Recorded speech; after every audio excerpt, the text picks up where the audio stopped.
Thousands of teens are hard at work this summer, and in Boston, Mayor Marty Walsh says the Summer Youth Jobs Program helps to reduce violence. As Connecting Point's Tina Martin reports, there's evidence he's right, but there are also questions about whether those jobs are going to the kids who need them most. Okay, so do you see what I did there?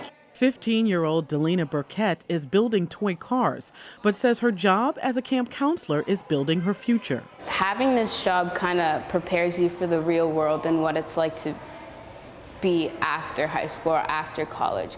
And it kind of teaches us how to be dependable and collaborate with others. She makes $11 an hour through the mayor's Summer Youth Jobs Program, but that's not as important as what she's learning. When you kind of develop those skills and learn how to take initiative, you'll kind of like see past those bad things that maybe other people are partaking in.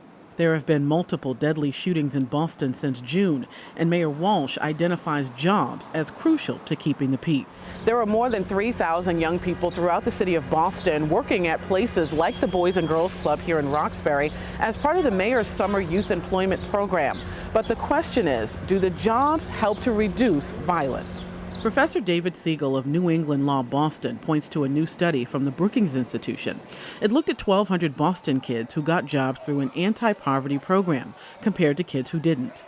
What it found was there was a significant reduction in both in arraignments for violent crime and for property crime.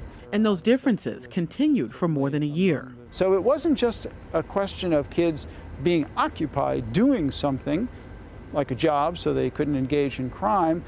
It was something that happened over the course of their summer jobs. But do the kids most prone to getting into trouble land jobs with the city's program?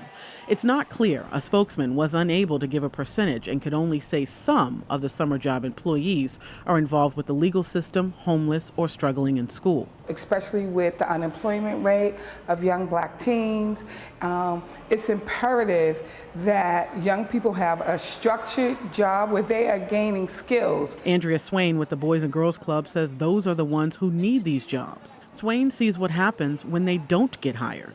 We have scores of young people who weren't employed over the summer and who made wrong decisions, ended up in the juvenile justice system. Programs like this can work for young people who need it most, but Swain says there are more of them than there are summer jobs.